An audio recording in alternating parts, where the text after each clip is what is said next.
Então, os senhores dão um bom dia, né? Eu cumprimento aos ouvintes e pode abrir o espaço que o Sr. Japper tem. O Sr. Japper, como nosso convidado especial, não é de primeira vez, estará possivelmente todas as terças-feiras debatendo alguma coisa sobre o projeto dele, que é muito interessante, Observatório Social de Cruz Alta. Então, como hoje ele mesmo está convidando o Dr. Rosa para fazer um debate cordial entre ambos aqui. Está com a palavra o Sr. Japper, pode dar abertura. Está gravando? Sim, senhor. Bom dia. Nós novamente estamos aqui no estúdio do Rádio TV Jornal do Expresso, né, para mais uma vez a gente tratar sobre assuntos relacionados ao Observatório Social. Nós agradecemos essa oportunidade que o Assis está nos dando, né, trazendo essas informações através desse novo canal de comunicação, né, através do Jornal do Expresso, que trouxe mais esta opção para via internet, para que a comunidade tenha um acesso mais às informações. E a gente pode acessar essa entrevista no site da internet, o expressoonline.com.br. É isso, né? Sim, senhor. Não, senhor, pode. Passa a palavra ao Dr. Rosa aí. Nós ficamos muito gratos pelo convite que recebemos aqui do Assis, estendo a presença do JAP, que é desse instituto que eu acho interessante, muito interessante para a cidade, e através da Rádio TV Jornal do Expresso, comandada pelo Assis, nós temos essa oportunidade de nos comunicar com a comunidade. E não só a comunidade local, como a regional e amplamente, né, através do YouTube e dos meios sociais. Então, estamos aqui para essa conversa que eu creio que é útil à comunidade. Exatamente, Dr. Rosa.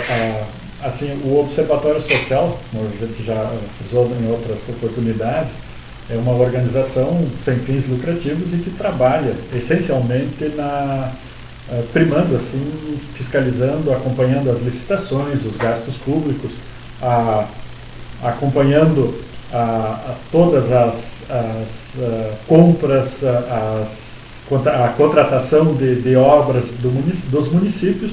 Né? Hoje nós temos em torno de 120 observatórios sociais no Brasil, e Cruz Alta o Observatório Social de Cruz Alta iniciou a atividade em 2013. Hoje nós estamos em maio, agora a gente completa 4 anos de atuação. Nesse período a gente já teve várias oportunidades de constatar alguns problemas nas licitações públicas, algumas correções foram feitas, né? Então a gente teve uma experiência muito favorável nesse sentido, né? E que a gente necessita assim, de uma colaboração maior da nossa comunidade, no sentido de nos auxiliar nesse trabalho, porque nós dependemos da disponibilidade de pessoas para nos auxiliar nesse trabalho, que eu acho que é de suma importância, porque a experiência que a gente teve nesse período, somada à experiência dos demais observatórios sociais que existem no Brasil, ela é uma experiência assim, muito favorável no sentido de auxiliar, inclusive, os órgãos públicos na montagem, da aplicação dos recursos públicos. A gente observa também que a administração municipal, principalmente as administrações municipais, não é, que existem no Estado, no país, estão, de uma forma ou de outra, um tanto que não observando certas situações importantes. Apesar de que tem também esses órgãos de controle que é os tribunais de contas, né, muito bem pagos pela comunidade, né, e que geralmente não observam, não é, situações que acontecem nas prefeituras. Isto é uma situação que a maioria do povo talvez não tenha essa observação, mas tem que ser dito, e é através, por exemplo, de um observatório que nasce na cidade, né, através da tua participação e a participação das pessoas que te acompanham. É muito importante porque vai fiscalizar o povo, a comunidade, a sociedade, vai ter esse órgão que eles mesmos estão fiscalizando, quer dizer, está fornecendo, concedendo ensejo para que o administrador municipal saiba que o povo está de olho. Isso eu acho muito importante. Exatamente. Tocasse numa parte importante sobre os tribunais de conta, órgãos de controle, Ministério Público. Né? A gente sabe que, no caso específico do Tribunal de Contas, ele é um órgão de assessoramento ao Poder Legislativo, que o Legislativo, que é o encarregado da fiscalização, da correta aplicação dos recursos públicos nos municípios. Então, o Tribunal de Contas funciona como um órgão de assessoramento à Câmara de Vereadores.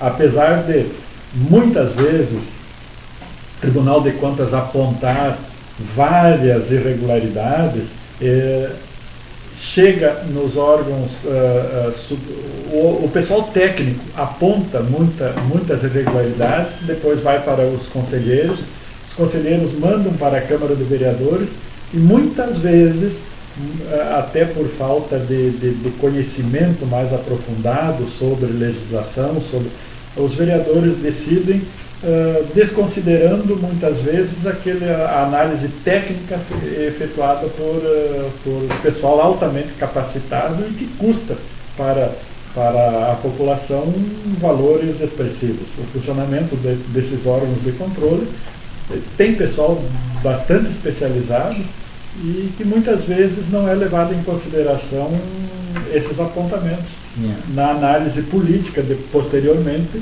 e que aí cai por terra todo aquele exame, aqueles relatórios que são produzidos. Nós temos, no caso, as contas do município relativas a 2014, está no Tribunal de Contas, foi retirado de pauta do dia 25 de agosto do ano passado. E até hoje não teve uma decisão sobre um processo que já está com mais de 1.500 páginas, e está lá parado, né, quase praticamente um ano, e que não tem uma definição para posterior exame pela Câmara de Vereadores. Então, Jape, é o seguinte, os tribunais de contas, que é o órgão que é responsável por isso, Tribunal de Contas, é um tribunal, não é, que deveria, não é, analisar com minudência, com muita propriedade isso aí, muitas vezes não analisa. E haja visto que nós temos o exemplo do Rio de Janeiro, que membros do Tribunal de Contas foram presos. Quer dizer, é uma coisa estapafúrdia. Não é? Aqui no Rio Grande do Sul, nós temos um Tribunal de Contas que o seu presidente responde crime de responsabilidade. Então, acaba não sendo confiável. Não é? Mas como é que... Porque são indicações mais políticas. Os membros do tribunal tem os concursados, não é? Mas também tem as indicações políticas, né? A maioria dos conselheiros do Tribunal de Contas são indicações políticas. Não quer dizer com isso que não tenham conhecimento, mas como o sistema é a indicação, já deixa uma dúvida, né? E a questão, por exemplo, que está te referindo, que depende da Câmara Municipal, quer dizer, o parecer do Tribunal de Contas, com ressalvas, às vezes faz. Não tem nada com ressalvas, ou faz, ou determina que é assim ou não é. E vem para as câmaras de vereadores, às vezes com ressalva, porque, bom, tem uma situação aqui que não é legal, não é? Então o Tribunal de Contas acaba passando por cima. Mas então, reforçando que a comunidade, estando atenta a isso, está sabendo que tem que haver uma fiscalização de parte das próprias pessoas, da comunidade. É essencial a participação da comunidade nesse acompanhamento. Quanto mais a comunidade que está aqui próximo a onde acontecem as coisas, facilita bastante a fiscalização. Então, quanto mais houver a participação da comunidade no acompanhamento da aplicação desses recursos, mais fácil se torna assim, vamos dizer, a evitar má aplicação desses recursos. Então, é importantíssimo que a comunidade participe efetivamente, através das entidades de classe, através dos clubes de serviço, através da população mesmo. Hoje a gente sabe que a lei de acesso à informação abre horizontes. Qualquer pessoa pode fazer não precisa nem fazer ofício, preenche um formulário que está disponível no site, na própria lei de acesso à informação, e que você manda uma questão para os órgãos públicos, eles em 20 dias eles são obrigados a te dar aquela informação. Hoje a regra o sigilo é exceção. O sigilo sobre a maioria das informações públicas é exceção. Então tem que ser aberto através do portal de transparência, através da divulgação de todos os atos dos poderes. É uma obrigação de todo gestor público dar publicidade a esses. Mas tu sabe perfeitamente que não é o hábito, não é o sistema, não é? E aí, nos meios, por exemplo, que há possibilidade de examinar isso, às vezes há uma dificuldade da pessoa acessar isso, né? Há uma certa dificuldade. E em outras ocasiões, pela dificuldade do órgão, digamos o município, ou seja o Estado, colocar lá as informações devidas, e não estão devidamente colocadas. Sim, a gente constata isso. Muitos portais de transparência, apesar de existirem os campos, o acesso. Depende de colocar essas informações para acesso ao público. Nós tivemos aqui em Cruz Alta exemplos claros disso, tanto no portal Transparência da Câmara de Vereadores como do município. Tem determinados no programa de informática, tem os campos onde devem constar essas informações, e por decisões ou por superiores, aqueles campos não são preenchidos. Aí você vai pesquisar lá, por exemplo, um aspecto que é obrigatório a divulgação e que não estava sendo observado é a contratação, a terceirização de serviços públicos. Tu contrata uma empresa, você tem que colocar no portal Transparência qual é a empresa contratada, qual é o serviço, qual é a obra que vai fazer, qual é o custo, o prazo para fazer essa obra, e isso não estava sendo feito, apesar de ter campos específicos do portal Transparência onde deveriam ser alimentados. Então, é justamente isso, quer dizer, abre-se esse horizonte aí para que a sociedade, a pessoa consulte, o contribuinte consulte, não é? O que ele acha que está certo ou não, mas acontece que muitas vezes o órgão dificulta também por não colocar lá as informações devidas, não está vendo. Mas isso vai com a continuidade e com o hábito da consulta. Por exemplo, agora nós estamos aqui nos manifestando através ali do órgão aí, do jornal o Expresso, e que isso está no YouTube, né? Sim, está livre acesso. Livre acesso. Então, os meios de comunicação. Agora, acessar o YouTube vai ter a oportunidade de constatar, pode criticar, a pessoa pode fazer informações, olha, tem esse canal aí então já expande para a comunidade essas informações, que é muito importante. Exato. Então, esse acompanhamento, essa vontade de saber das coisas, isso envolve uma mudança cultural da comunidade, da população, porque até pouco tempo, eu lembro, no início do trabalho do Observatório Social, assim, foi um choque para os gestores públicos a nossa atuação. Nós sofremos muita crítica, fomos até assim apedrejados, porque não era essa a cultura de sigilo imperava. Você não podia divulgar coisas desfavoráveis aos governantes. Se fechava.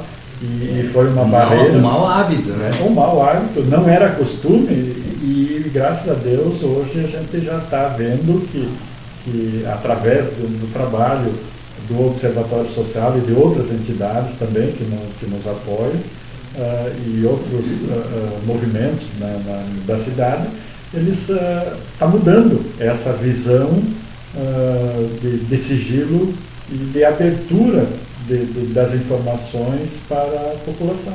Então, é uma situação que aos poucos a gente vai avançando.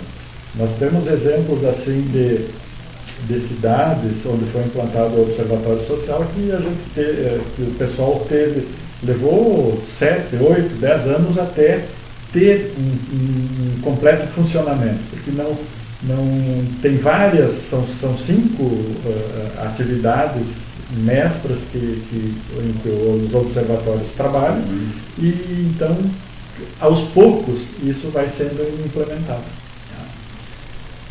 Eu tenho a impressão que, por exemplo, nessa oportunidade eu ia abordar um outro tema, com referência à decisão do Supremo Tribunal Federal, que foi uma coisa estapafúrdia também, mas preferi, não é, na oportunidade, então, conversar sobre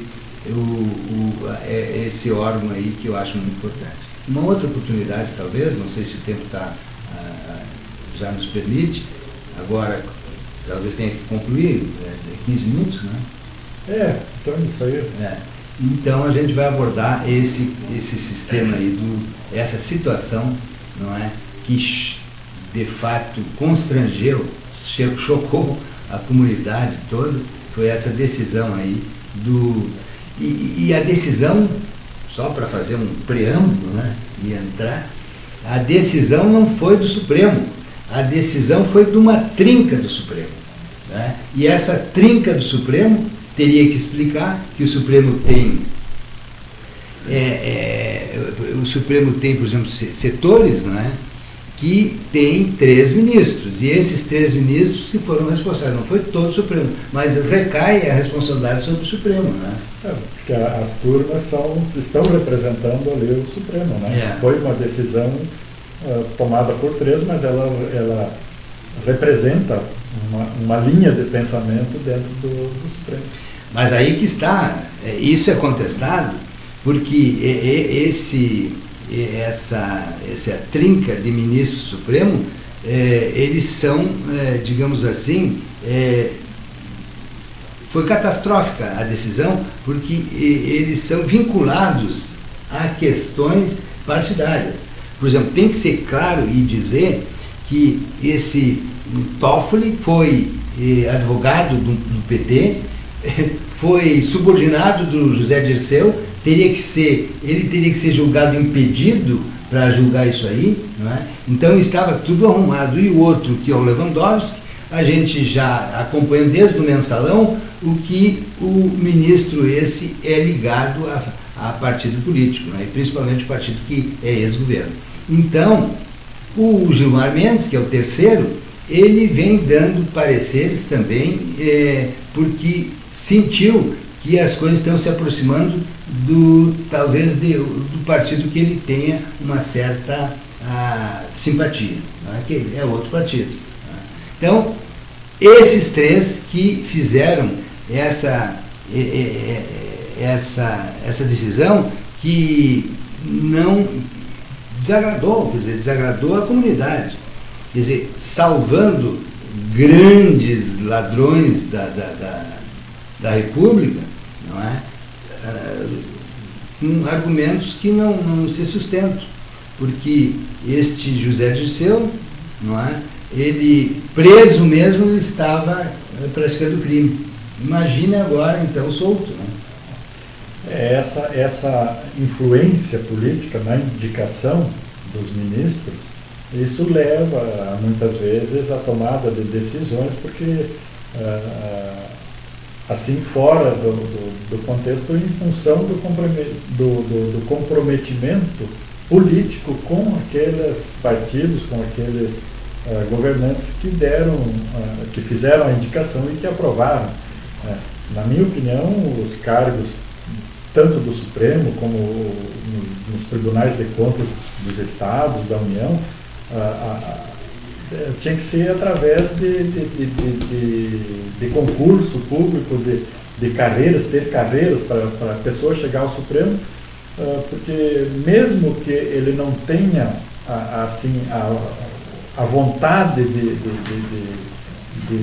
cometer uma burla à lei, mas o comprometimento dele por ter atuado em partidos políticos leva a uma condição de não isenção na hora da tomada de algumas decisões.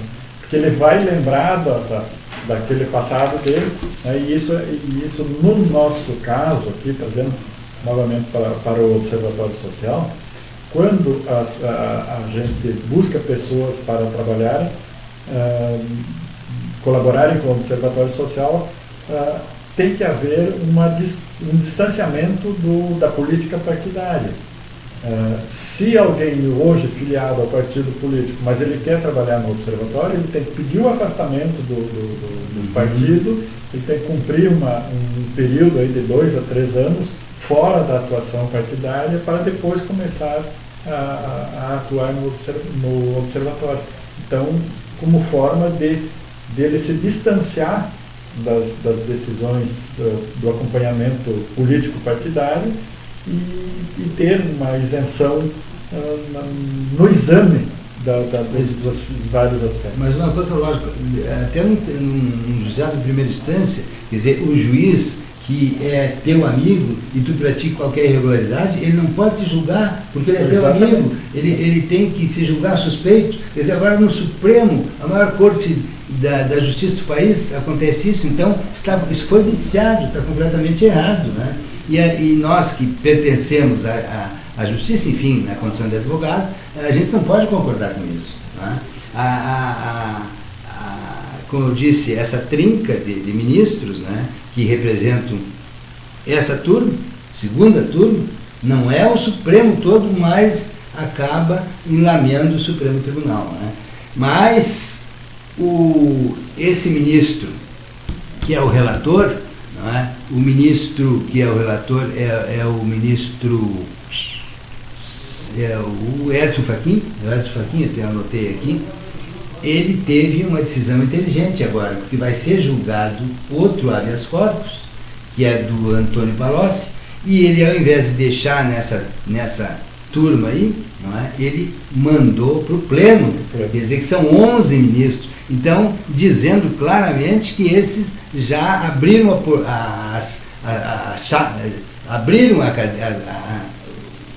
tiveram a chave da cadeia, abriram e soltaram lá quantos? Soltaram o Genu, esse Genu, quem é o Genu? É do PP, é um sujeito lá que também é ladrão. O Bunlai, que é amigo do Lula, que era um pecuarista lá, que também fez essa confusão toda. O José Dirceu e o Aike Batista. Quer dizer, abrir esse segunda turma abriu as portas da cadeia para essa gente, que são grandes ladrões da República. E qual é o exemplo que dá, por exemplo, para o criminoso de rua? O criminoso de rua, olhando para cima, vai saber, não, para aí, essa gente aí que roubou bilhões está sendo solto, por que nós não podemos praticar roubo também? Mau exemplo para essa situação carcerária. São decisões, muitas vezes, que a distância dos processos criam uma indignação por parte da população. Não, isso tanto é que esse contragolpe do ministro não é, relator, fez com que resolvesse, ao menos, tirasse das mãos desses julgadores e desses ministros, porque eles estavam fazendo coisas que a justiça não concorda. Veja que isso é uma coisa absurda, né? A suprema patifaria, vamos dizer assim, que aconteceu. A suprema patifaria. Mas, se tu verificar os meios de comunicação aí, tu já deve ter visto, é um clamor geral contra isso. Sem dúvida. A indignação da população com essas, vamos dizer assim, com a corrupção. Eu não sei aonde que vai, até onde que nós vamos com isso, né? Dificilmente vai ser debelada, mas é uma esperança. E nós temos que trabalhar no sentido de evitar, porque assim, uma situação que seguidamente a gente aborda, a corrupção ela está encravada no meio político. Agora, a nível local, está mais ao nosso alcance, né? Aqui nós estamos mais próximos, né? A nossa influência nesse aspecto, longe, lá em Brasília ou Porto Alegre, está mais difícil. Então, se nós voltarmos ao acompanhamento dos gastos públicos a nível local, o ganho, vamos dizer assim, o ganho vai ser maior porque nós temos mais condições aqui de mudar uma realidade que muitas vezes nós não concordamos. Que estão nas nossas barbas. E que estão aqui, está acontecendo, aconteceu muitas coisas, a gente não pode acontecer novamente. Então, nós temos que atuar mais na prevenção. A gente fala muito da corrupção de um modo geral, assim, mas não toma muitas vezes iniciativa de verificar o porquê, aonde está ocorrendo, apontar aqui antes de que o dinheiro público saia do caixa. Depois que ele saiu, é muito difícil voltar. Porque tem uma concepção, não é, que o dinheiro público não é de ninguém, né? Mas para aí, quer dizer, um cidadão não, bom, eu não vou me preocupar com isso, quer dizer, pode dizer, porque isso aí não é dinheiro público, eu não vou ganhar nada, mas como não? Ele está pagando, ele que está pagando o prefeito, o vereador, o funcionário da prefeitura, ele é o patrão, não é? E ele então empregou, vamos dizer assim, o prefeito, porque ele, como patrão, empregou. Agora ele tem que controlar o seu empregado. Tem que acompanhar, não tem dúvida. E essa proximidade nossa com os órgãos públicos locais é que nos dá maiores condições de a gente atuar e evitar. Interessante, não é? Pois é, que tu tinha dito no início que houve uma certa recusa, não é, do órgão que tu está controlando, não é? Sim. Então, quer dizer, o empregado não queria ser controlado pelo patrão. E muitas vezes ao arrepio da lei, porque teve uma situação, nós pedimos informações, com base na lei 12.527, e ali houve revolta desse poder. Veja só como está a consciência dos que detêm o poder. Exato. Mas hoje essa situação já está mudando. Hoje a gente pede informação e a gente tem obtido a resposta.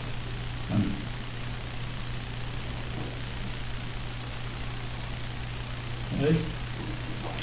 Então, vamos concluir, não é? E achamos produtiva essa conversação nossa, e eu me coloco à disposição aqui do Instituto para a gente poder, então, somar forças, não é? No sentido de que isso tenha êxito como já está tendo. Nós agradecemos mais uma vez ao jornal O Expresso e a oportunidade que nos está dando de a gente discutir os problemas da nossa atividade e do nosso trabalho do Observatório Social de Cruz Alta, que vem aos poucos mudando. A gente pode dizer assim, essa cultura de que o órgão público está imune à fiscalização da população. Hoje, qualquer pessoa tem, por lei, direito a receber e acompanhar e saber o que está sendo feito com o seu dinheiro oriundo da tributação. Então, ninguém pode ser constrangido por ter solicitado qualquer informação a qualquer órgão público. Tudo bem. Até a próxima.